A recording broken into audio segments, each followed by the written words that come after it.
A Juan 13, del versículo 18 al versículo 38, vamos a ver el día de hoy. Hay dos puntos, hermano, que vamos a tocar. Vamos a ver cómo se desenmascara al traidor y la norma suprema de amor sacrificial. Si quieres por aquel lado, hija, así para que no.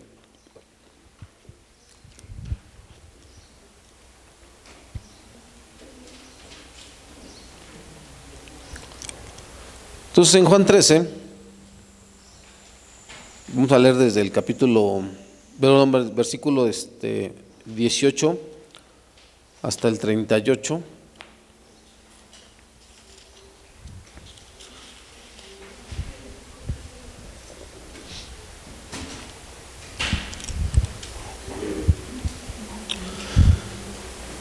Dice la palabra del Señor: no les digo estas cosas a todos ustedes, yo conozco a los que he elegido, pero es para que se cumpla la escritura que dice: el que come de mi comida se ha puesto en mi contra.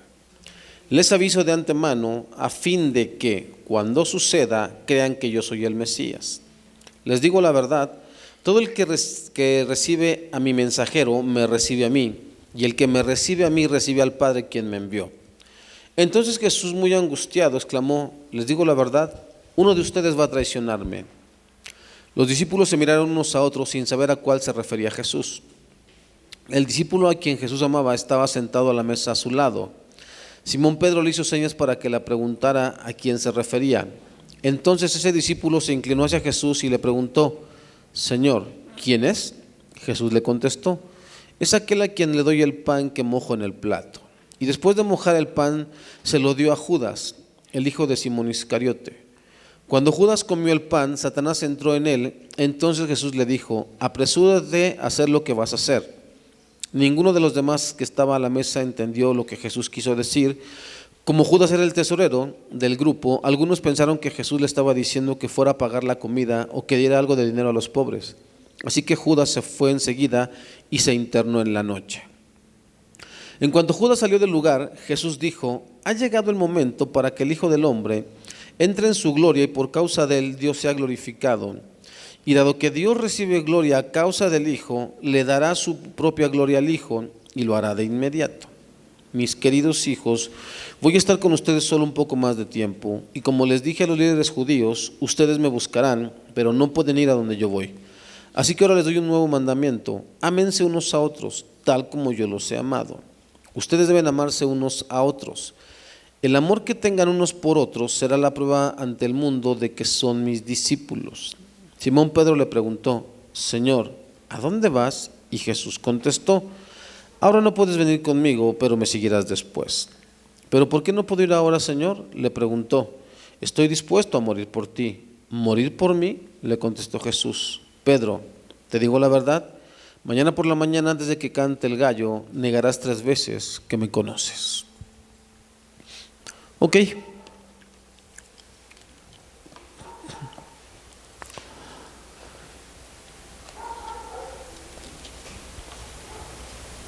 La palabra traidor, en el idioma que usted quiera, es una palabra muy fea.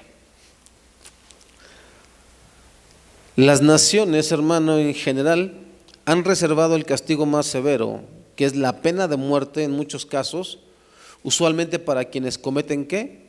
Actos de traición. El traidor más notorio en la Biblia y en toda la historia humana fue Judas Iscariote. El relato trágico y oscuro de la historia de Judas revela las profundidades del mal en las que puede hundirse el corazón humano, aun en la mejor de las circunstancias. Judas estuvo con Jesús 3 años, vio todos sus milagros y aún así, hermano, ¿qué? Lo traicionó.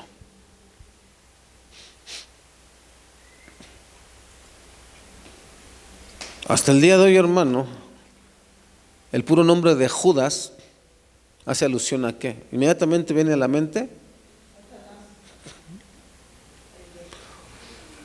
Viene a la mente la escena de la traición. Inmediatamente, hermano. Hasta el día de hoy.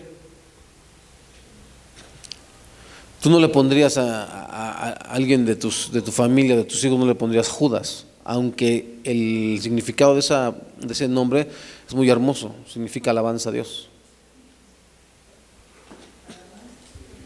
Pero no le pondrías Judas. Y en estos tiempos menos te meterían a la cárcel si quisieras ponerle Judas a tu hijo, ¿no? Pero sí, hermano, ese es lo curioso. En cuanto tú pronuncias ese nombre, luego a la mente de las personas, alguien quiso algo muy desleal. Fíjate bien, hermano, vamos a ver ahorita la primera parte. Tiene que ver de los versículos 18 al versículo 30 más o menos, hermano.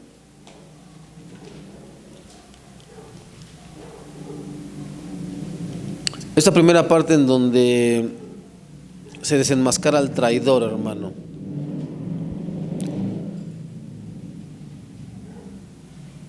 Este pasaje, hermano, vamos a dividirlo en 4 secciones.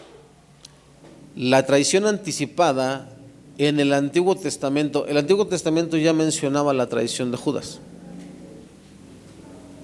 Después, la traición anunciada por Cristo mismo.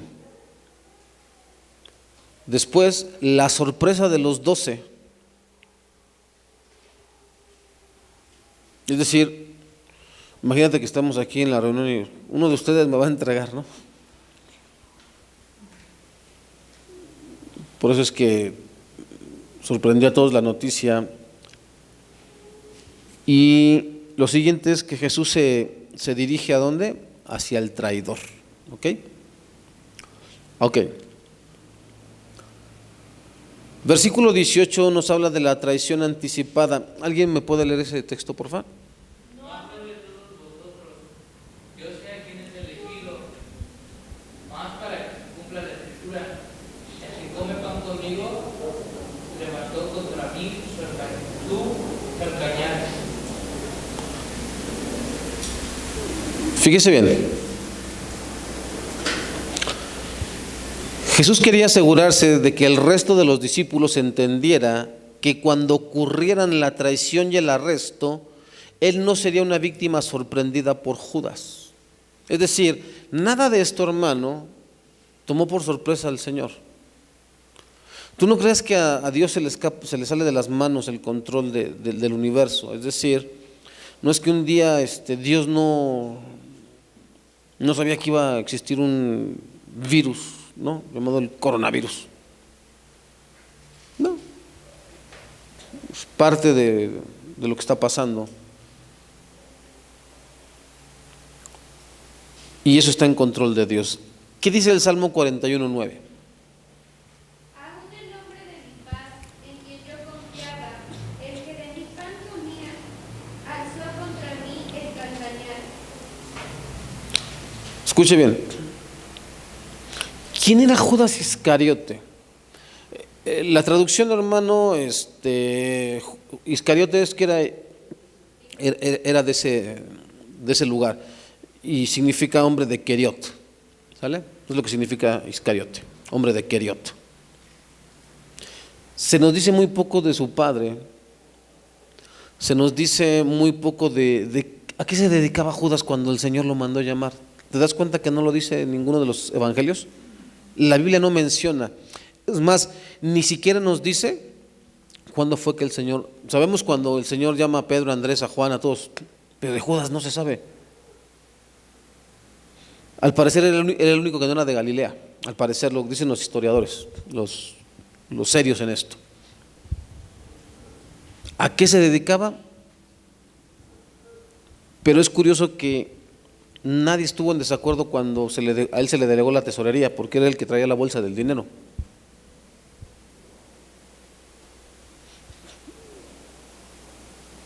Y el texto dice, hermano, cuando tú lees los evangelios, dice que Jesús oró toda la noche y él escogió a los 12. Dios no se equivoca, hermano, con las personas a las que él escoge, a las que llama. Aunque esto signifique que esas personas pueden incluso traicionar su obra.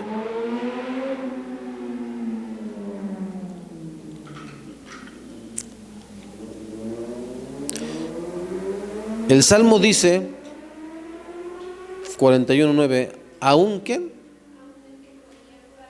Conmigo. Jesús fue muy enfático, hermano, dijo, para que se cumpla la Escritura. Ahora, Salmo 55, 12 al 14, ¿qué dice? Porque no me afectó un enemigo, lo cual había soportado, ni se alzó contra mí el que me aborrecía, porque me hubiera ocultado de él, sino tú, hombre, al parecer íntimo mío, mi guía y mi familiar, que juntos comunicábamos dulcemente los secretos y andábamos en amistad en la casa de Dios. Que la muerte les sorprenda, desciendan vivos al Seol, porque hay maldades en sus moradas en medio de ellos. El Salmo 41:9, según los expertos, hace referencia a la traición de Aitofel. No sé si se acuerda de ese texto. Pero el Salmo 55:12 hace referencia ¿a quién? A Absalón, al hijo de David. Ahora, ¿qué dice Zacarías 11, 12 al 13? Zacarías 11, 12 al 13. Y le dije, si os parece bien, dadme mi salario, y si no, dejadlo. Y pensaron por mí, por mi salario, 30 piezas de plata. Y me dijo Jehová, échalo al tesoro. Hermoso precio porque me has apreciado. Y tomé las 30 piezas de plata y las eché en la casa de Jehová, al tesoro. ¿Se da cuenta, hermano? Hasta eso ya lo había anticipado el Señor, el precio por el cual Judas estaba dispuesto a traicionar a Jesús. 30 monedas de plata, 30 piezas de plata. ¿Se le escapa algo a Dios? No. Ayer cuando los hermanos me estaban llamando, no voy a ir, hermanos, tengo gripa, hermano, estoy enfermo. Hoy en la mañana una hermanita también nos comunicaba, está bien. Está bien. Quiero que usted entienda esto, hermano.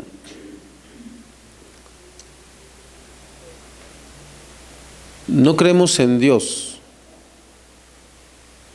o lo que hemos estado explicando todos los viernes, hermano, es no seguimos a Dios por lo que otros nos han dicho o nos han explicado. Es decir, si seguir a Dios significa que vas a estar siempre con un pueblo numeroso, en una iglesia grande y cómoda, si eso es el sinónimo de seguir a Dios, hermano, entonces pues nosotros seríamos los más dignos de compasión, porque pues, ni es grande, ni es cómoda, ni mucho menos, ¿no? Ni numerosa. No, hermano. Yo no sé cuál es la razón por la que tú sigues a Cristo. Judas, vuelvo a repetirte, no se menciona quién era Judas. No se menciona a qué se dedicaba antes de que el Señor lo llamara. Lo que sí estamos seguros, hermano, es que Judas no seguía a Cristo porque lo amara. Eso es un hecho. No sabemos si estaba entre la multitud cuando Jesús empezó su ministerio. Lo que sí sabemos, hermano, es que tenía una gran ambición en su corazón. El hombre vio y dijo, si me junto a él, voy a obtener grandes beneficios. El problema con muchos cristianos, hermano, es que se acercan a Jesús por obtener beneficios. Están en la iglesia porque han escuchado en algún momento de su vida que en Cristo las cosas son diferentes, que en Cristo Dios bendice, que en Cristo hay riqueza y salud y prosperidad y todas esas cosas.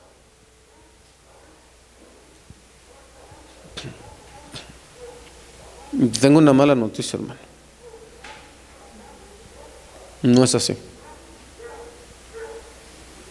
Si te diste cuenta el salmo que leímos al principio, el Salmo 42, el salmista le está diciendo a su alma: ¿por qué te abates? ¿Por qué te deprimes? Espera en Dios. O sea, las circunstancias, hermano, no son las mejores. ¿Sale? No es como nos gustaría que una iglesia se vea. ¿Me explico?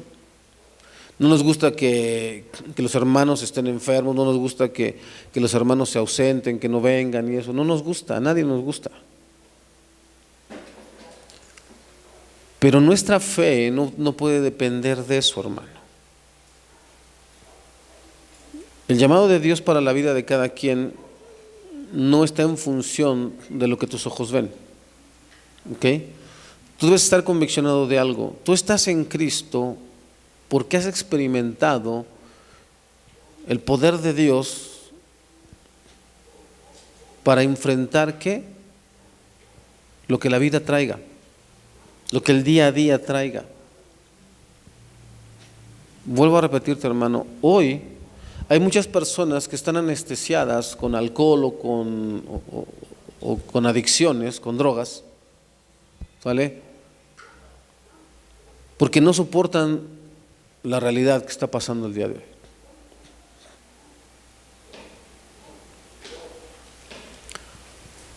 Hay supuestos cristianos que han vuelto atrás, hermano, porque no les gusta el hecho de que en la vida hay dificultades.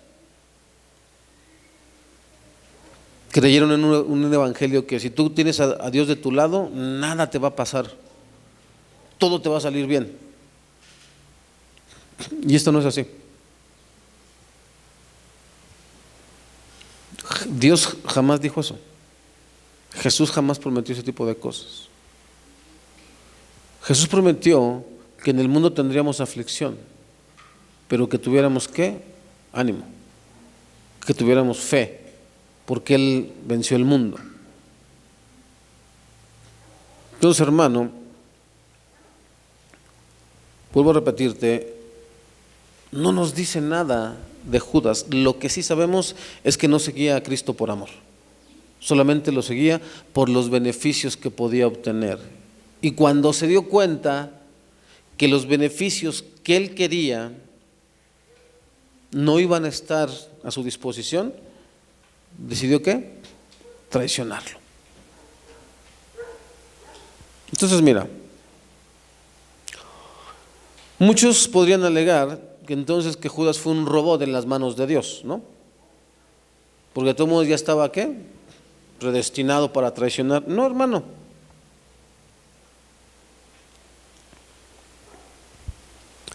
No fue alguien a quien Dios no le dio la opción. Escucha bien. El corazón de Judas siempre fue así. Siempre fue un corazón ¿qué? Impío.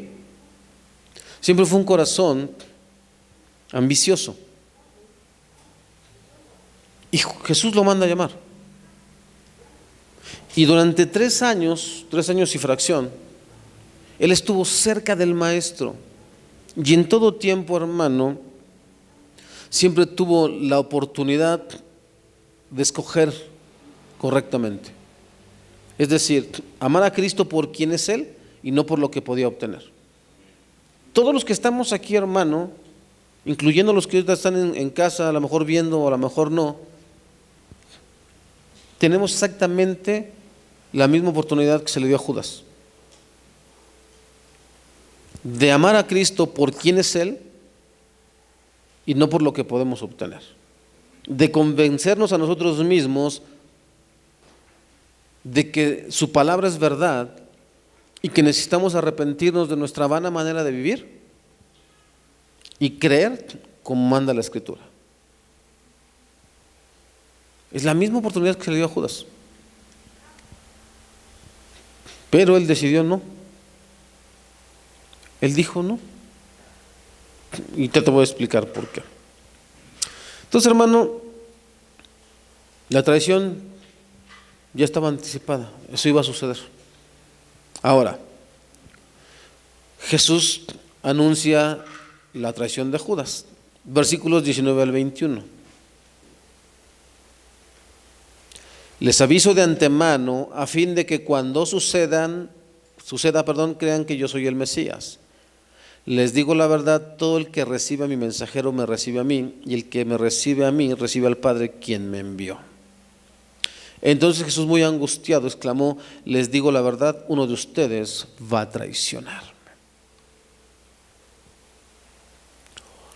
Como ya habíamos dicho, Jesús quería asegurar que la traición de Judas no perturbara la fe de los otros discípulos en él. Les aviso de antemano a fin de que cuando suceda crean que yo soy el Mesías.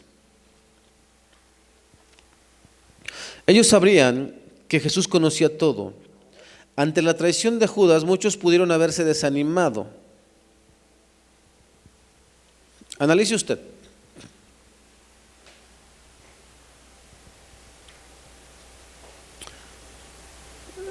¿Qué pasaría, hermano, si de repente, bueno, eso es lo que pasa cada que hay elecciones, ¿no?, en cualquier país? Se levanta un candidato y la gente lo apoya y va tras él y cuando pierde, todo el mundo ¿qué? Se dispersa.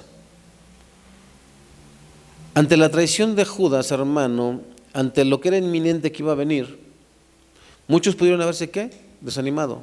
Decir, bueno, soy líder de todo este embrollo, pues ha sido traicionado y va a ser muerto. Lo que está haciendo Jesús, hermano, es reforzar o fortalecer la fe de los discípulos, diciéndoles, esto va a pasar, ¿ok? Pero deben entender esto, hermano. Les digo la verdad, todo el que recibe a mi mensajero me recibe a mí, y el que me recibe a mí, recibe al Padre quien me envió. Esas palabras, hermano, que pareciera no tienen un sentido dentro del texto, daban seguridad de que la misión de Jesús no terminaba con su muerte, apenas iba a iniciar. Por eso es importante, hermano, analizar el texto. Él les advierte, les digo lo que va a pasar para que cuando pase ustedes sepan que yo ya se los había anticipado. Pero también les digo que aquí no concluye todo, que esto apenas va a empezar, porque ustedes son los mensajeros que yo voy a enviar. Con eso, hermano, estaba dejando claro en la mente de sus discípulos que la obra iba a continuar. ¿Ok? Ahora, ¿cuál fue la sorpresa de los 12, hermano?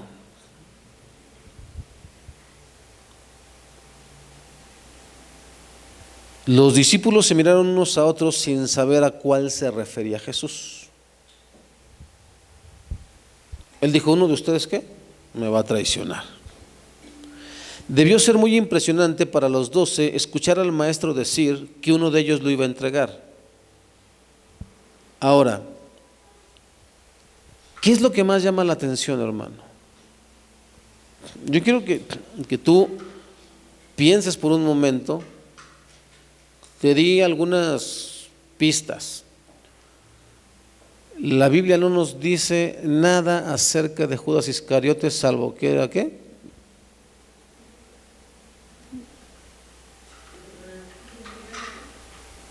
Un discípulo. Y que era el traidor.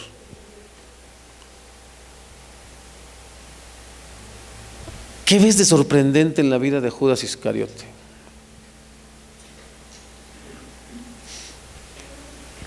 ¿Qué llama la atención, hermano? Fueron 3 años, 3 años y fracción, los que estuvo con Jesús.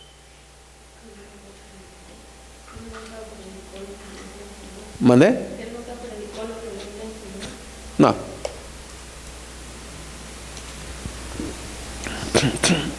Hasta antes de ahorita, nadie sabía que era el traidor. Es más, ni en ese momento lo saben. Que llaman la atención, hermano, en la vida de Judas. Hay que ser de verdad un excelente actor. Hay que ser un excelente hipócrita, hermano, para que no te descubran.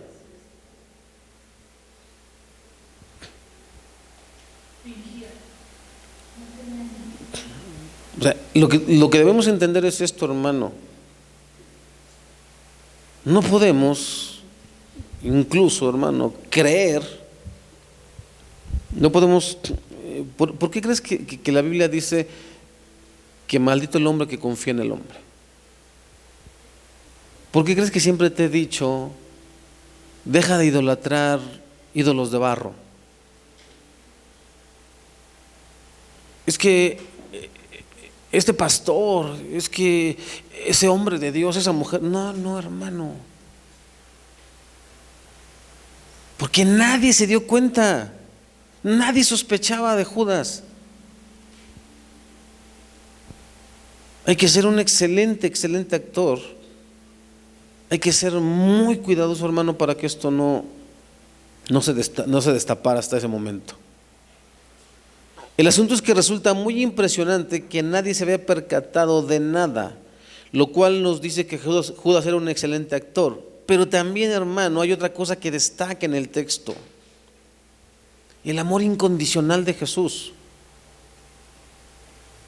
Debes notar, hermano, que Él siempre trató a los 12 por igual. Tenía un círculo más íntimo, eso sí, pero a todos los amó de la misma manera.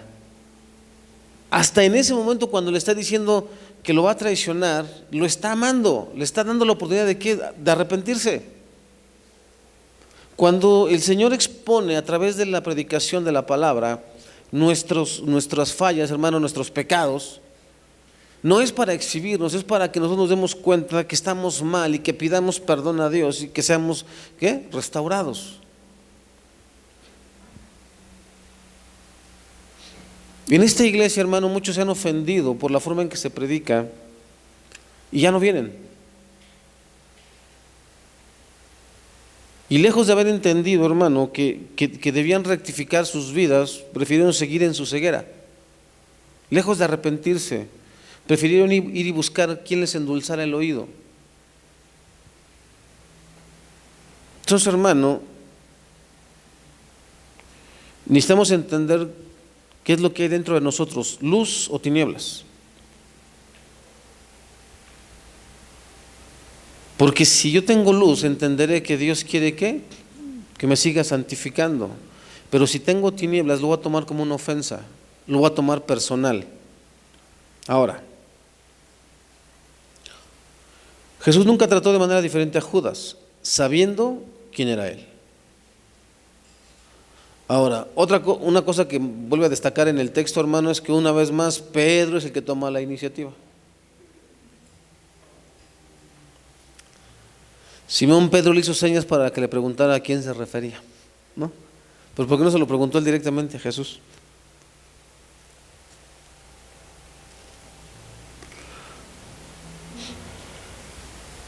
Escucha bien, hermano, lo que son los versículos 26 al 30.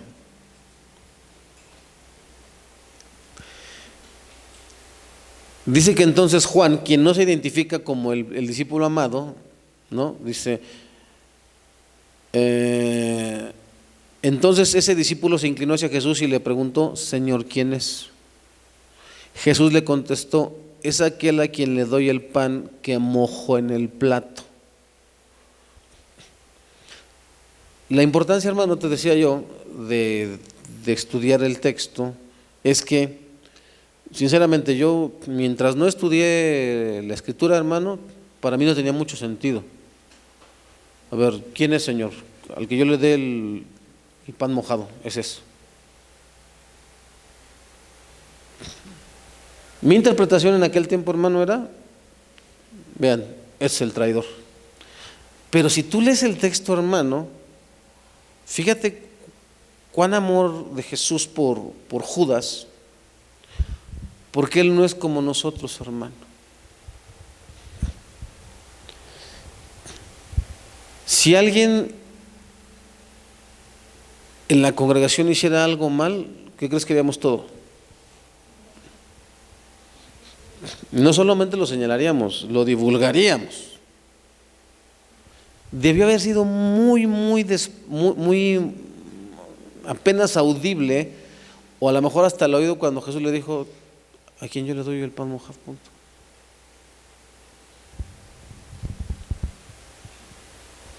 Jesús no le dice: mira, a quien yo le dé este pan, mira, a quien yo se lo dé, ese es el traidor. No.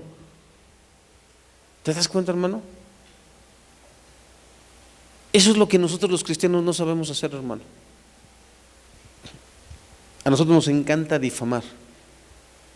Nos encanta decirle a los demás lo feo que son los demás con nosotros. No somos capaces de guardar silencio. No somos capaces de aceptar la ofensa.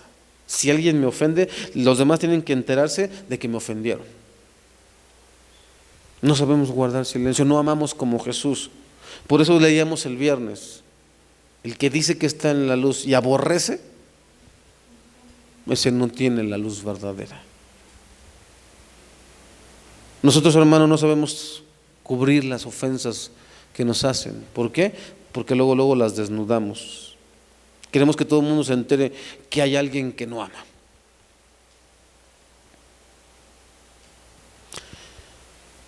Es de destacar que Jesús fue el mismo hasta el final. En este caso, lo que para nosotros pudiera ser algo sin importancia, en los tiempos del relato bíblico tiene una connotación de honor. Escuche: y después de mojar el pan se lo dio a Judas, el hijo de Simón Iscariote. Recibir el pan mojado del anfitrión. ¿Quién era el anfitrión? Jesús. Era ser escogido para un honor especial.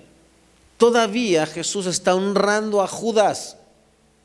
Eso tiene una significación o un significado en los tiempos bíblicos, hermano. Le está dando todavía la oportunidad y lo está tratando con honor. Ni siquiera lo está despreciando, ni siquiera lo está tratando de una mala manera. Le está dando todavía oportunidad, hermano. ¿Cómo tratas tú a los que te ofenden? ¿Con honor? ¿Cómo tratamos a los que nos ofenden? ¿Con honor? ¿O los tratamos con desprecio? ¿O hablamos mal de ellos? ¿O pensamos mal de ellos?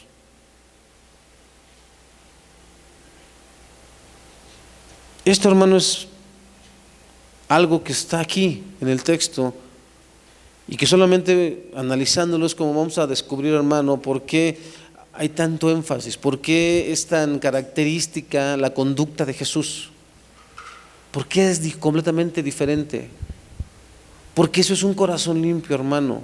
Un corazón que está limpio siempre será el mismo. Jesús siempre fue el mismo.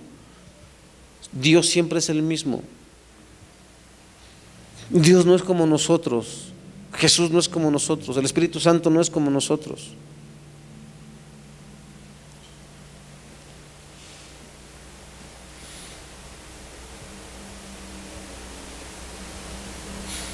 Recibir el pan mojado del anfitrión era ser escogido para un honor especial. También debemos indicar que Jesús no armó un escándalo. El texto dice: Jesús le contestó: es aquel a quien le doy el pan que mojo en el plato. Esto nos indica que la respuesta de Jesús fue en un tono muy bajo. Ni aún después de un trato tan amoroso, Judas desistió ¿de qué? De su traición. Escucha bien, hermano. Y después de mojar el pan se lo dio a Judas, el hijo de Simón Iscariote. Cuando Judas comió el pan, Satanás entró ¿qué? En él. En ese momento, hermano, se había acabado el día de salvación para Judas. Ya no había forma. Esto, hermano, también te lo digo porque si eres de los que luego te metes en las redes sociales, te vas a topar con un loco que dice que Jesús salvó a Judas, que lo llevó al cielo. No, hermano, no hay tal enseñanza. Y todavía se atreve a decir, no lo puedo demostrar bíblicamente. Empezando por ahí, hermano, pero bueno.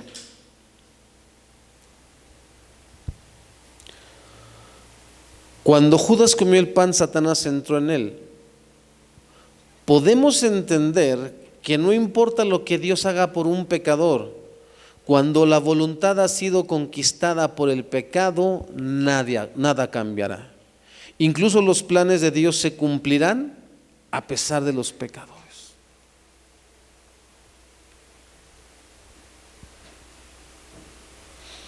Vuelvo a repetirte, hermano.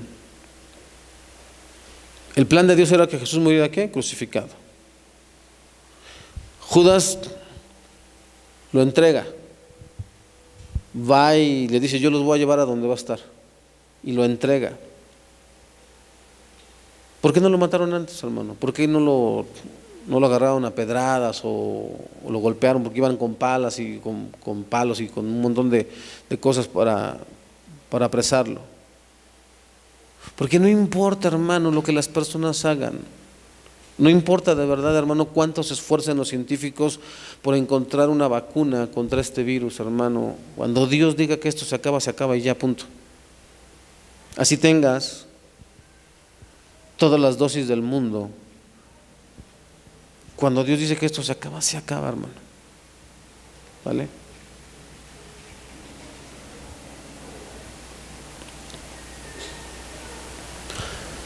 Fíjate lo que escribió un poeta. No nos dice de qué tiempo, pero esto lo escribió un poeta. Hoy como ayer, los hombres se ponen su precio.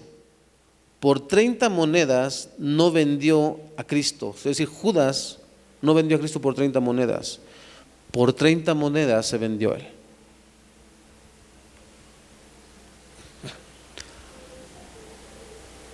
Lo que más ama tu corazón, hermano, es el precio que tú te pones.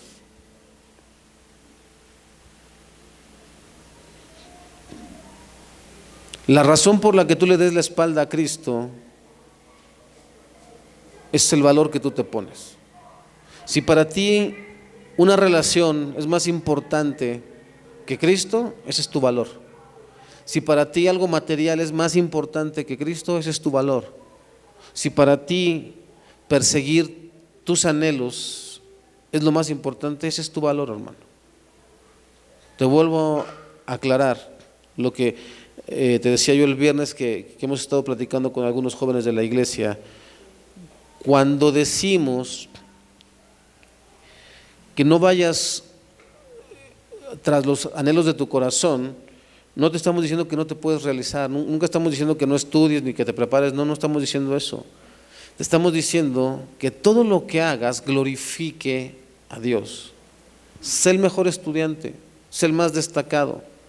Cuando ya estés trabajando, sé el más honesto, sé el más honrado, sé el más comprometido. Y desde ahí sirve a Dios. ¿En dónde? En una iglesia local. ¿Cómo? Con tus bienes. ¿Cómo? Con tus dones. Eso es lo que estamos diciendo. Es que hay una gran diferencia, hermano. Dejo a Cristo y yo me dedico a buscar mis sueños. Y ya nunca más me voy de la iglesia, olvido todo lo que Dios hizo por mí. Y entonces eso es lo que estamos diciendo que no deberías hacer. No que no puedas, sino que no deberías hacerlo. ¿Por qué? ¿Eso qué? Pues es olvidarte de Cristo. Pero cualquiera de los que esté aquí siendo hijo de Dios puede ser el mejor en su ramo y eso le da gloria a Dios. ¿Me explico? Eso es a lo que nos referimos, hermano. Pero ¿qué es lo que quería Judas? Él quería obtener, ¿qué? Lo que más anhelaba su corazón era, ¿qué? Dinero, poder. Y él lo quería. Y cuando dijo, se va a morir, lo van a crucificar, ¿qué voy a obtener? Nada, por lo menos voy a venderlo. Por lo menos tendré 30 monedas de plata. Ese fue el precio en el que tasó su alma. No a Cristo, él. Ahora, vamos a ver, hermano, cuál es la norma suprema del amor sacrificial. Escuchar música cristiana a volumen alto, poner tu pececito en la parte trasera del coche, vestirte con prendas que contienen versículos bíblicos, etcétera, etcétera, etcétera, no nos hace seguidores de Cristo, ¿eh? Dios quiere corazones transformados, no manifestaciones externas. La transformación interna produce vidas cambiadas, cuyo fruto se hace visible en el comportamiento del creyente, en actitudes y acciones. Los cristianos son quienes aman a Dios y al prójimo porque han sido regenerados por el poder del Espíritu. El amor por el Dios Trino se demuestra más claramente con la obediencia, no con el servicio de labios. Es decir, hermano, no importa qué tantas alabanzas y tantas bendiciones salgan de nuestra boca hacia Dios. Lo que importa es la manera en que vivimos, hermano. ¿Ok? Decía Jesús, era importante hacer esto sin dejar de hacer lo otro, ¿no? ¿Qué dice primera carta de Juan 2, 3 al 11? ¿Me lo lees, hija, por favor, Lauris? Primera de Juan 2, 3 al 11.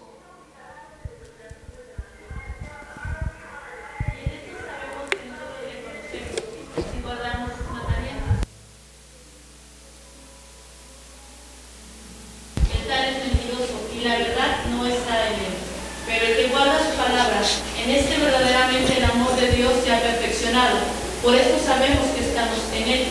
El que dice que permanece en Él debe andar como Él andó. Hermanos, no os escribo mandamiento nuevo, sino el mandamiento antiguo que habéis tenido desde el principio. Este mandamiento antiguo es la palabra que habéis oído desde el principio. Sin embargo, os escribo un mandamiento nuevo, que es verdadero en Él y en vosotros, porque las tinieblas van pasando y la luz verdadera ya alumbra. El que dice que está en la luz y aborrece a su hermano está todavía en tinieblas. El que ama a su hermano permanece en la luz y en él no hay tropiezo. Pero el que aborrece a su hermano está en tinieblas y anda en tinieblas y no sabe a dónde va, porque las tinieblas le han cegado los ojos. En el pasaje que veremos a continuación, se enfatiza la norma suprema de ese amor al centrarse en la persona y obra de Cristo. En estos versículos se muestra la expresión profunda, el ejemplo preeminente y el alcance poderoso del amor sacrificial. Estas cualidades ilustran la calidad de amor que se debe caracterizar o que debe caracterizar a quienes se llaman sus discípulos. Escucha, hermano. Una cosa es decir Dios es amor. Una cosa es decir que nosotros amamos como ama a Dios y otra cosa es realmente amar como Él amó. Lo primero que ya te mostré es la forma tan limpia en la que Jesús amó a Judas hasta el final. En ningún momento Jesús ni humilló, ni exhibió, ni hizo nada inapropiado. Siempre trató a Judas de la misma manera que trató a todos los demás. Y ya vimos la parte que hasta en el último momento hasta le concede un honor, lo trata con honor, ¿ok? Pero el texto nos dice que Satanás entró en él. Y entonces, hermano, ya no hay mucho que hacer. Es hasta cuando se va Judas que Jesús empieza a hablar con el resto de los 11 y a decirles cómo deben conducirse. Ya dijimos que la norma suprema de amor debe centrarse en la persona y obra de Cristo. En estos versículos se muestran la expresión profunda, el ejemplo preeminente y el alcance poderoso del amor sacrificial. Y son cualidades, hermanos, en la calidad de amor que debe de caracterizar a quienes nos decimos sus discípulos. Vamos a ver la expresión profunda del amor de Cristo. Versículos 31 al 33, dice lo siguiente: en cuanto Judas salió del lugar, Jesús dijo: ha llegado el momento para que el Hijo del Hombre entre en su gloria, y por causa de él Dios será glorificado. Y dado que Dios recibe gloria a causa del Hijo, le dará su propia gloria al Hijo y lo hará de inmediato. Mis queridos hijos, voy a estar con ustedes solo un poco más de tiempo, y como les dije a los líderes judíos, ustedes me buscarán, pero no pueden ir a donde ¿qué? Yo voy. Vamos a leer otros dos textos, hermano. Primera de Juan 3:16 y Primera de Juan 4:10. Primera de Juan 3:16 y Primera de Juan 4:10. En esto hemos conocido el amor, en que Él puso su vida por nosotros. También nosotros debemos poner nuestras vidas por los hermanos. 4:10.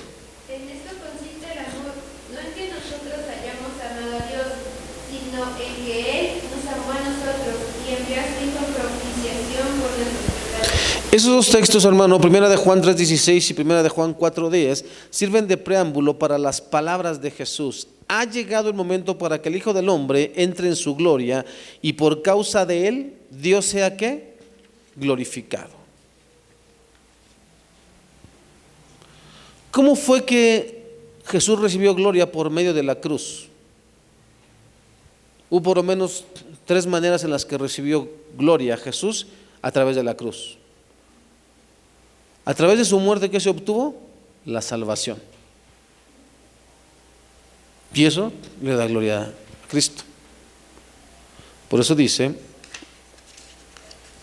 ha llegado el momento para que el Hijo del Hombre entre en su gloria. ¿Qué más? ¿De qué otra manera la cruz le dio gloria a Cristo? Destruyó el poder del pecado.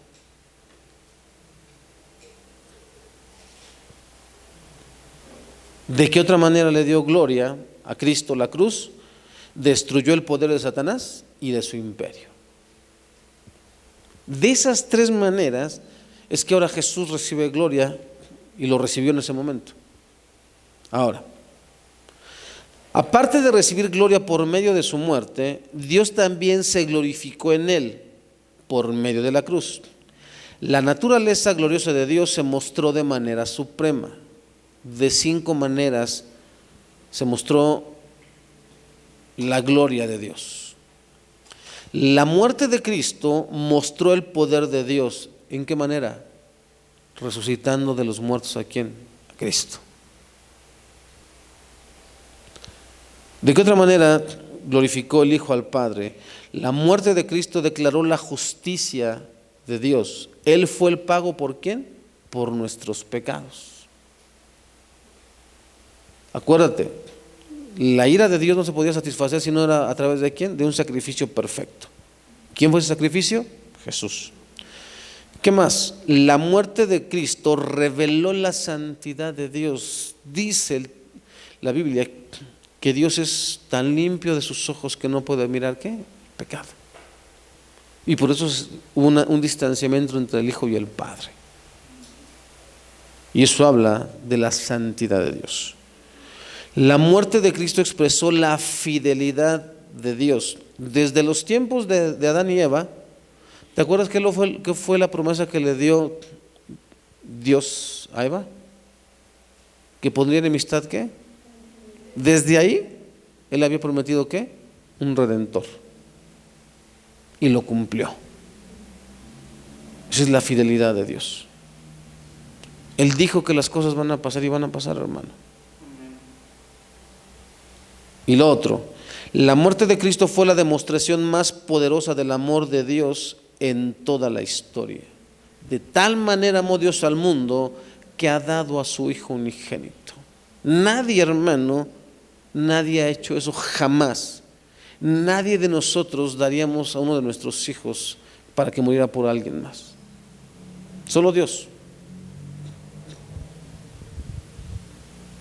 Por eso, hermano, las palabras de Cristo tienen mucho significado. Ha llegado el momento para que el Hijo del Hombre entre en su gloria y por causa de Él, es decir, por causa del Hijo, ¿Dios qué? Será glorificado. Y dado que Dios recibe gloria a causa del Hijo, le dará su propia gloria al Hijo y lo hará de inmediato. ¿Cómo es eso, hermano? ¿Cómo fue que lo hizo? ¿Cómo que fue de inmediato la gloria que recibió Cristo?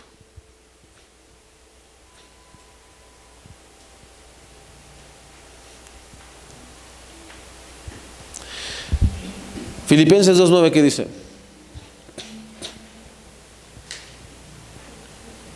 Por lo tanto, Dios lo elevó al lugar del máximo honor y le dio el nombre que está por encima de todos los demás nombres.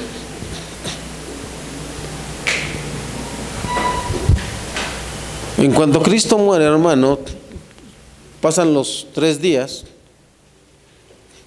y Él es resucitado. Y la gloria que recibió, hermano, es un nombre que es sobre todo nombre, y Él está a la diestra ¿de quién? Del Padre.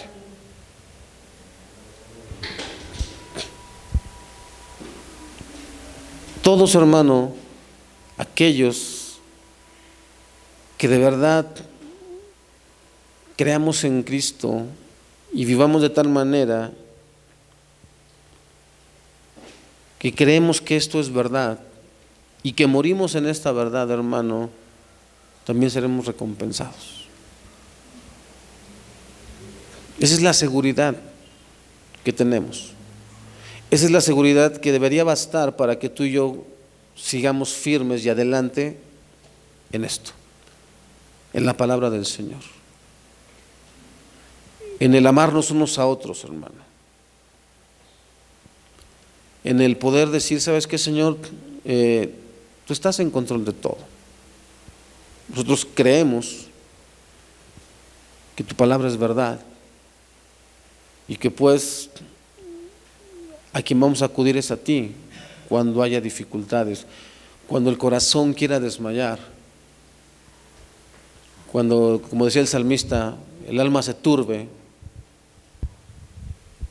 poder decirnos a nosotros mismos, espera en Jehová, espera en Dios, porque no sabemos qué va a pasar. Hoy en día, hermano, de verdad, no hay lugar al que tú vayas en donde no todo el mundo esté hablando de la situación que estamos viviendo. El día de ayer yo tuve que subir a hacer unas compras ahí arriba a Cartagena, y hay una mujercita que se dedica a la venta de ropa, pero ella vende mucho lo que son uniformes escolares, y me decía, se me quedan todos los uniformes.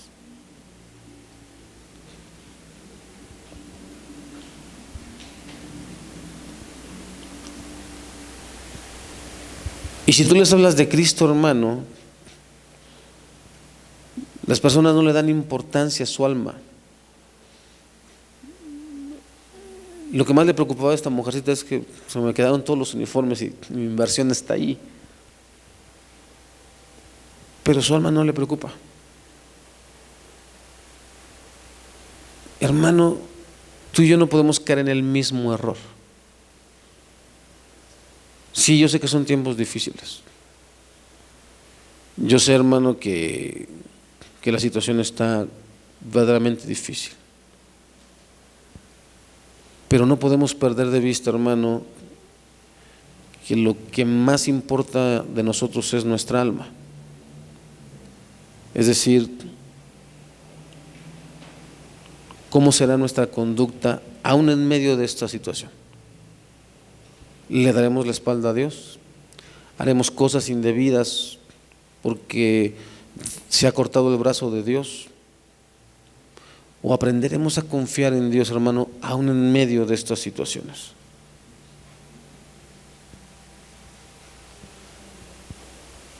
No podemos ver la mano de Dios en circunstancias normales.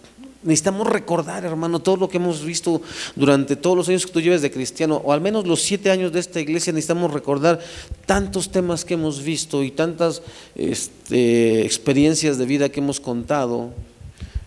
¿Cómo se llama? Corrie ten Boom era esta mujercita que estuvo en los campos de concentración nazi, donde creo que su familia murió.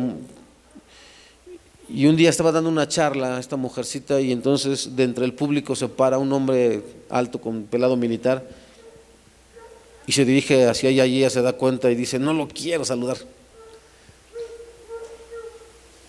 porque ese fue el hombre que nos torturó en los campos de concentración.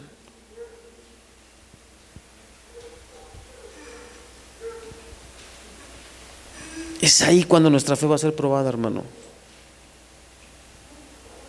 En donde vamos a ver la mano de Dios. Esa mujer vio la mano de Dios en los campos de concentración, porque estaba viva. Pudo haber muerto, ¿no? Pero estaba viva y se le permitió dar un testimonio. Y si en aquel tiempo la mano de Dios fue evidente, ¿por qué entonces el día de hoy no podemos creer que la mano de Dios será evidente.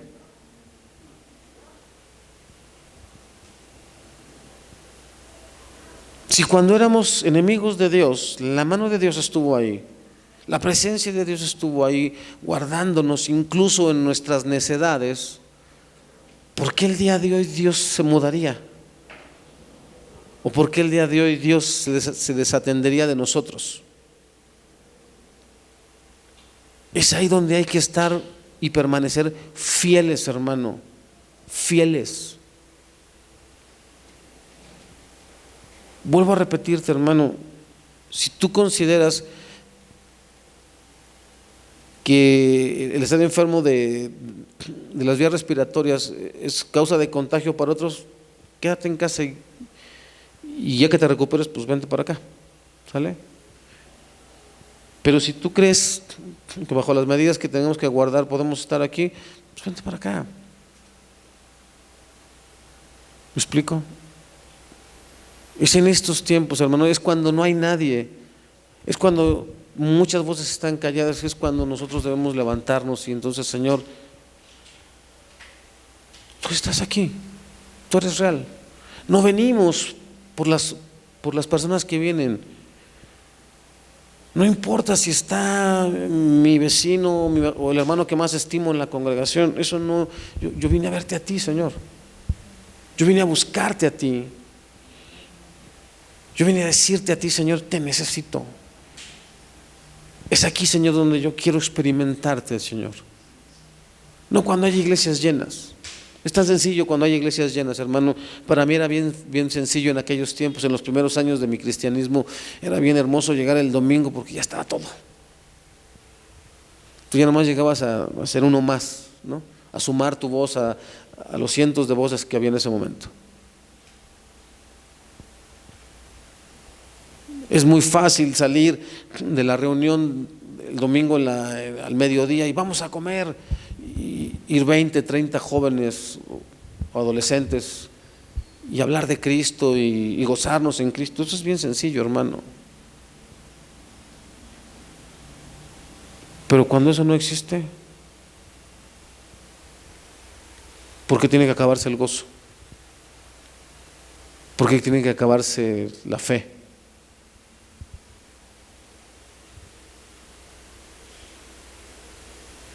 El mismo gozo que Jesús demostró cuando empezó su ministerio, con el mismo gozo terminó su ministerio,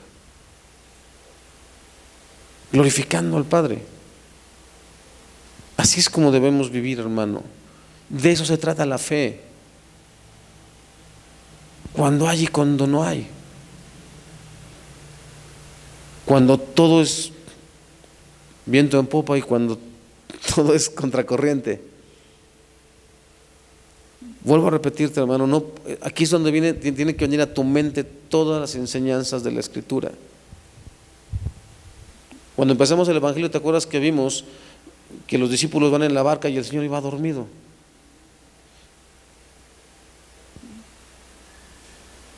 Eso es normal, hermano, que sintamos miedo, que las cosas nos pueden aplastar, pero no debes olvidar que ahí en nuestra vida, hermano, está aquel que puede detener todo, que puede llamar a las cosas y la calma vendrá. ¿Ok?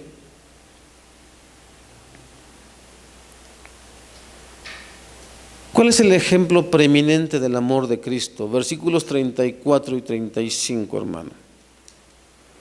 Dice: así que ahora les doy un nuevo mandamiento: ámense unos a otros tal como yo los he amado. Ustedes deben amarse unos a otros. El amor que tengan unos por otros será la prueba ante el mundo de que son mis discípulos. Esto ya lo habíamos explicado el viernes, hermano, que no era un mandamiento nuevo como tal, sino que lo que está diciendo Jesús es el verdadero sentido de amarse unos a otros. Es este tipo de amor, un amor sacrificial, un amor en el cual yo renuncio voluntariamente a mis objetivos y me doy para que los demás, ¿qué?, puedan alcanzar los suyos. ¿Ok? De la forma en que Cristo amó, ya lo vimos como ejemplo en la vida de Judas. Está hablando de ese tipo de amor, hermano, el que pasa por alto la ofensa. Estamos hablando de un tipo de amor el cual para mí es más importante la vida del que está a mi lado que la propia mía. ¿Sale? Es el tipo de amor, hermano, que Jesús nos vino a enseñar, estar dispuesto a morir por otros. ¿Qué dice primera de Juan 3:14? Nosotros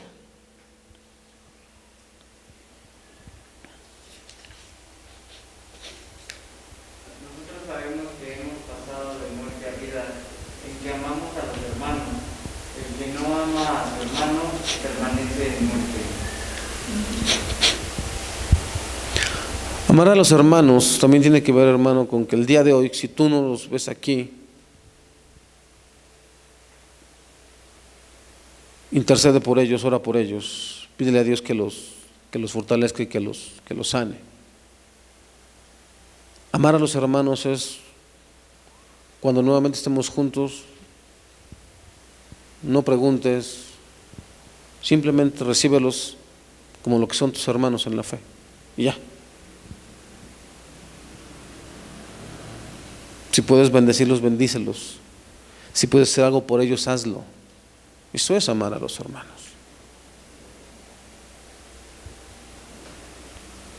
Aunque muchos de ellos pudieran haberte hecho sentir mal, eso no tiene importancia. ¿Me explico? Lo que importa es que Jesús dijo, en la forma que se amen es si el mundo se da cuenta que somos cristianos o no. No es la forma de criticarnos. ¿Me explico? Aquí vuelvo a repetirte, hermano, una cosa es descubrir la mentira, una cosa es denunciar lo que está mal, pero cuando estamos hablando del cuerpo de Cristo, estamos hablando, vamos a hablar de esta pequeña congregación, hermano, es que entre nosotros, hermano, no hay ese tipo de pleitos. ¿Me explico? No se trata de ver quién es más santo, ni mucho menos, sino se trata de ver quién está más dispuesto a obedecer a Cristo en la forma de amar a sus hermanos. Eso es lo que estamos hablando. ¿Ok? Cuando hay algo que esté mal, pues para eso es para lo que sea el pastor. ¿Me explico? Ahora, cuando nosotros aquí denunciamos, por ejemplo, enseñanzas como estas heréticas, como este hombre, te digo, que ni me acuerdo quién es, solamente que estaba diciendo que Judas fue salvo, eso tenemos que denunciarlo, hermano. Eso no es falta de amor, eso es de sentido común. Falta de amor, hermano, es que ahorita estemos pensando, y qué mala onda, no pienses nada, ¿sale? Simplemente intercedamos por nuestros hermanos y que el Señor los fortalezca y les dé sanidad, ¿ok? Y ya. Esa es la única manera en que podemos amar a nuestros hermanos. Y por último, hermano, el alcance poderoso del amor de Cristo, versículos 36 al 38. Simón Pedro le preguntó, Señor, ¿a dónde vas? Y Jesús contestó, ahora no puedes venir conmigo, pero me seguirás después. ¿Pero por qué no puedo ir ahora, Señor? Le preguntó, estoy dispuesto a morir por ti. ¿Morir por mí? Le contestó Jesús.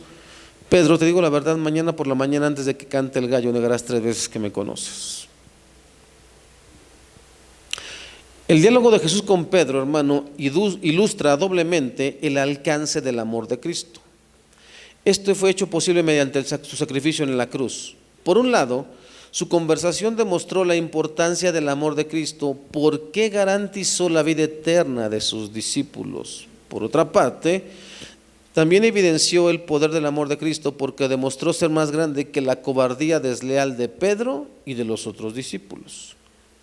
La pregunta, Simón Pedro le preguntó, Señor, ¿a dónde vas?, refleja la incapacidad continua de los discípulos y lo poco dispuestos a aceptar que Jesús los iba a dejar. Acuérdese, Pedro tenía esa cualidad, era buenísimo para andar preguntando y andar abriendo la boca. ¿Quién dicen los hombres que soy yo? Pedro contesta, tú eres el Cristo, el Hijo del Dios viviente. Bienaventurado eres Simón Pedro, por cuanto no te lo reveló carne ni sangre, perdón, sino mi Padre que está ¿qué? En los cielos. Inmediatamente después, tengo que ir a morir. Nunca te contesta. ¿Se acuerda? Aquí es lo mismo. ¿A dónde vas? No queremos que te vayas. La mente no concibe cómo es que nos vas a dejar solos. Ahora, ¿qué responde Jesús? Ahora no puedes venir conmigo, pero me seguirás después. Les está dando seguridad, hermano. No los había desechado, ni los iba a desechar. Ahora no estás preparado, no es el momento. Todavía no es el tiempo. Cada quien tiene su tiempo que cumplir en esa tierra, hermano. No es cuando tú digas que te vas a morir, es cuando Dios dice que te vas a morir y ya, punto.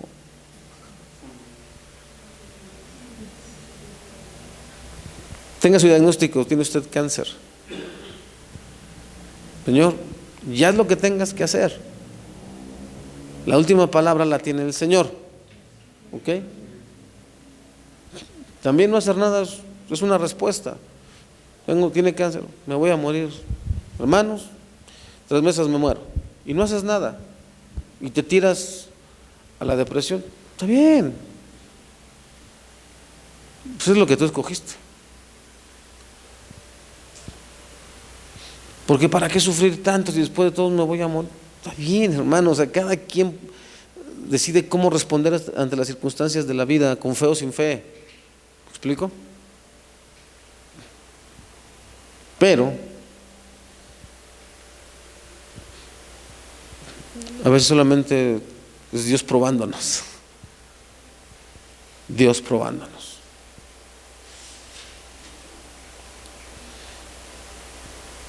Esta respuesta, hermano, ofrecía esperanza a los discípulos. Aún en el tiempo de seguir a Jesús al cielo, ese tiempo vendría después. Ahora, hermano,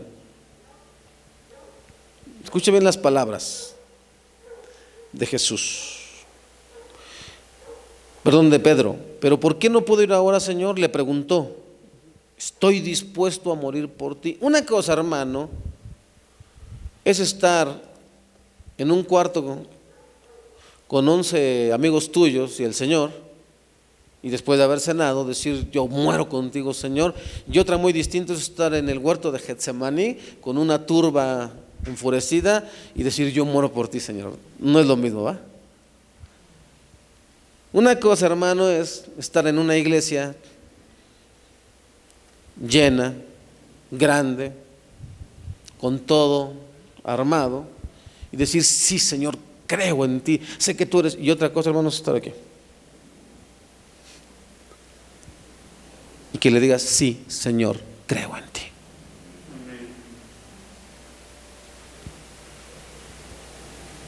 Hay una gran diferencia, hermano. Cuando todo está bien, cuando hay salud, cuando el país va viento en popa y vamos a crecer 50 puntos, ¿no? de PIB, y me alcanza para cuando venga el Buen Fin, y tengo para irme de vacaciones, y tengo para todo. Una cosa es decir, sí, Señor, eres bueno, Dios ha sido bueno. Y otra muy distinto, hermanos, cuando las circunstancias están completamente de cabeza y tú dices, Dios ha sido bueno.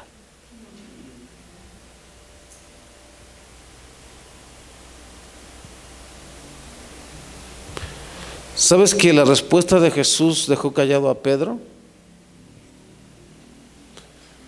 Sigue leyendo si quieres ahí en tu casa, hermano. No vas a volver a oír hablar a Pedro en el relato bíblico hasta el capítulo 18, versículo 10. ¿Cuál fue la respuesta de Jesús? ¿Morir por mí? Pedro, te digo la verdad, mañana por la mañana, antes de que cante el gallo, negarás 3 veces que me conoces. Y aún así, hermano, no dejó de amarlos. Son de las cualidades, hermano, que necesitamos aprender nosotros. Que a veces la fe de muchos se va a debilitar. Que a veces, hermano, muchos se van a acobardar. no dejas de amarlos. No dejas de amarlos.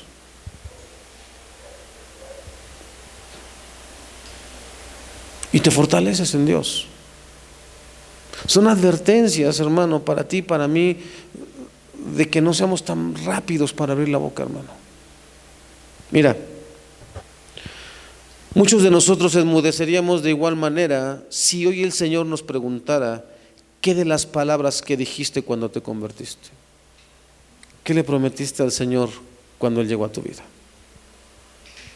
¿Qué le dijiste que harías por Él? ¿Qué había en aquel tiempo en tu corazón de decir: a donde tú me lleves, Señor, a donde tú me envíes, lo que tú tengas para mí, Señor? Porque te vuelvo a repetir, es muy fácil esto en la euforia, repetir estas cosas, hermano.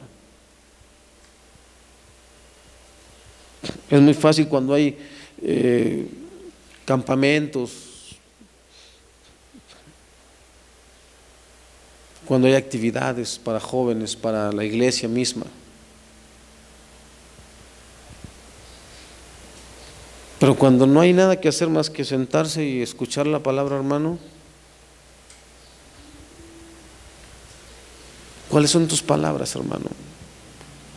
Si el Señor hoy nos preguntara: ¿qué de tu fidelidad y tu servicio? ¿Qué responderíamos? ¿Qué de tu fidelidad y tu servicio?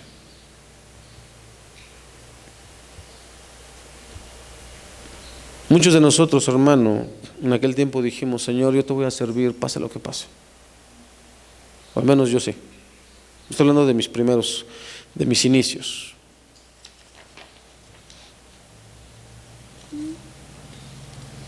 Y yo se lo he dicho muchas veces, hermano, es a pesar de mí que yo estoy aquí, porque Dios es fiel, Dios es bueno. Eso no me queda ninguna duda, hermano. Así es como es Dios. Él no toma en cuenta nuestras iniquidades. El texto lo dice, se acuerda de que somos polvo.